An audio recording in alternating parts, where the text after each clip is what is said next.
come closer.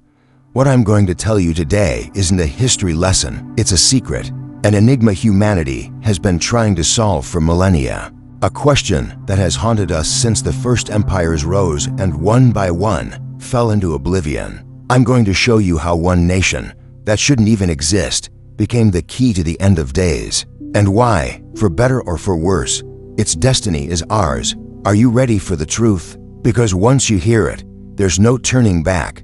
A nation with fewer than 9 million inhabitants, smaller than the state of New York, surrounded by more than 400 million declared enemies. It has been completely destroyed twice, its people dispersed, and it ceased to exist on the map for 2,000 years. Yet, today, it's back, stronger and more influential than ever. Meanwhile, where are the Babylonians who dominated the ancient world, and the Assyrians? Where is the powerful Roman Empire that spread its dominion for 1,000 years? They vanished, turned into the dust of history. Their languages are dead.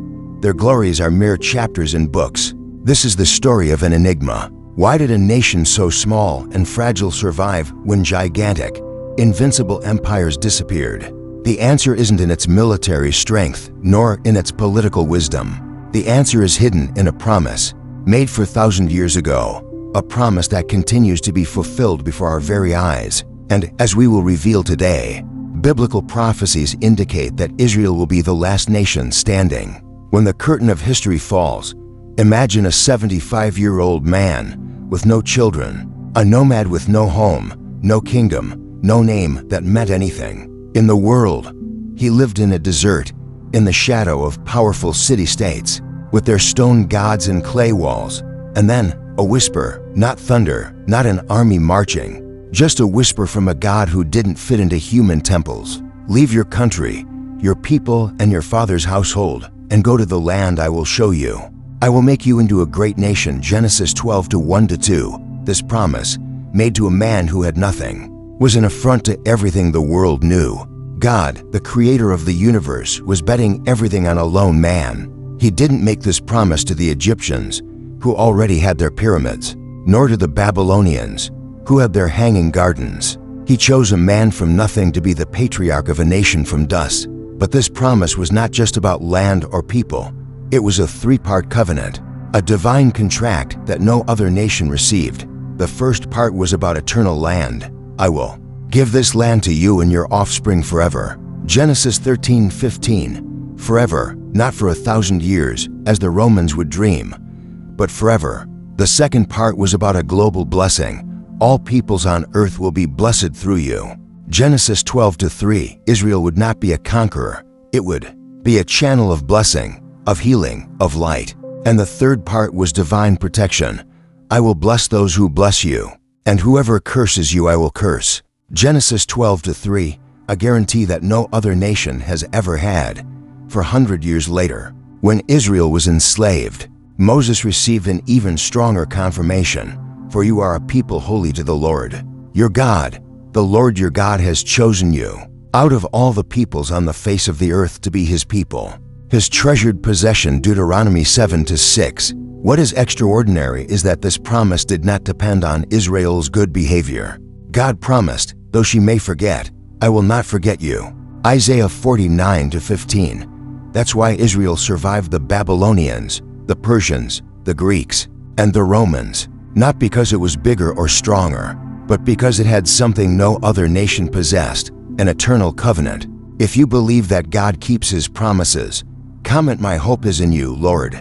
They laughed at the small nation of Israel, born of a nomad, and the first to laugh was Nebuchadnezzar. His Babylonian empire was a monster of power, with walls so wide that 6 chariots could race side by side on top.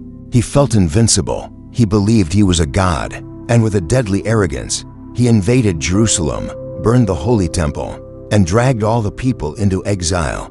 I'm done with this insignificant people once and for all, he must have thought.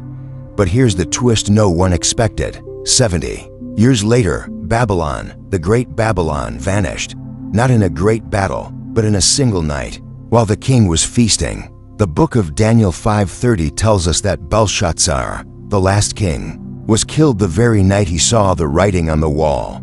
Archaeology confirms the city that was supposed to be eternal, turned to dust and was abandoned. Its language died. Its gods became broken statues in museums. And Israel, those same Jews that Nebuchadnezzar exiled, came back. They came back. Jeremiah 30:11 prophesied, "For I am with you to save you, declares the Lord. Though I completely destroy all the nations, among which I scatter you, I will not completely destroy you." The eternal empire turned to dust, and the nation that should have been annihilated resurrected. The same thing happened with Rome. The Roman Empire was the most perfect machine the world had ever seen. Its roads, its laws, its armies, they called themselves Eternal Rome. In 70 AD, General Titus, fed up with the Jewish rebellion, destroyed Jerusalem. He burned the temple, killed more than 1 million Jews, and dispersed them throughout the empire. In Rome, a triumphal arch was erected to celebrate the final victory. Coins were minted with the words, "Judea capta," to Rome. The nation of Israel was dead, but the Jews, dispersed, refused to disappear. They maintained their language, their culture, their hope. And what happened to Rome? In 300 years, the empire that tried to destroy the God of Israel converted to him.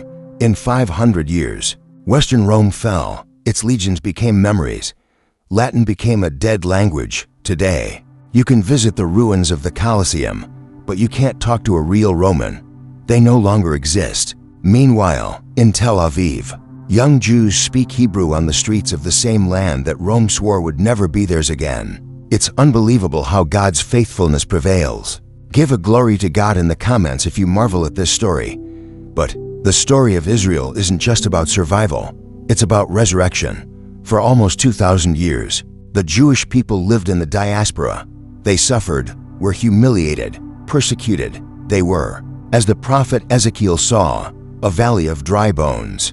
There were very many bones on the floor of the valley, and they were very dry. Ezekiel 37:2, the prophet asked God, "Son of man, can these bones live?" Any person's answer would be, "Impossible." But God told Ezekiel to prophesy to the bones, and then the miracle began. In the 19th century, Jews from all over the world, from Russia, from Morocco, from Yemen, without knowing each other, felt an inexplicable compulsion to return to their land. They had no plan, no army, no nation. They were bones joining bones. In 1948, when no one believed it was possible, they declared their independence. The prophecy was being fulfilled in front of the world. The bones were getting flesh and skin. But as Ezekiel saw, something was still missing, the spirit. But there was no breath in them. Ezekiel 37:8. And this is where the miracle becomes even more dramatic. God commanded Ezekiel to prophesy to the spirit, prophecy to the breath, prophecy, Son of man, and say to it, "This is what the sovereign Lord says, Come, breath, from the four winds and breathe into these slain, that they may live." Ezekiel 37:9. Since 1948, Israel has become a force that defies logic. A country the size of New York State, with 0.1% of the world's population, produces more technology patents than most countries. It has transformed the desert into gardens, developed mass desalination, and has the most efficient per capita army in the world. The nation that should have disappeared is at the forefront of medicine, agriculture, and technology. It wasn't human strength that did this. It was the Spirit. Are you feeling the power of this prophecy being fulfilled? If Israel's resurrection inspires you, comment God is faithful. But the purpose of this miracle was not just survival. It was preparation for the final act. Biblical prophecies indicate that, in the end times, all nations will turn against Israel in a final battle. Zechariah 12:3 says something that seemed crazy when it was written. On that day, when all the nations of the earth are gathered against her, I will make Jerusalem an immovable rock for all the nations. All who try to move it will injure themselves. Jerusalem, a city of less than 1 million inhabitants, has become the most disputed city on the planet, causing diplomatic crises and injuring all who try to control it. The UN has already approved more resolutions condemning Israel than all other countries combined. The prophecy has been fulfilled.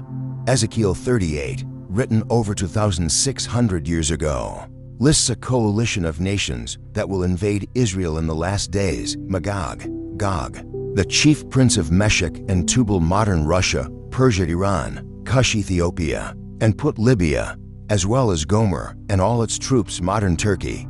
Coincidence? Today, Iran, Russia, Turkey, Libya, and Sudan are aligned against Israel. The stage is set. The nations that once laughed at Israel are now aligning to try, one more time, to destroy it.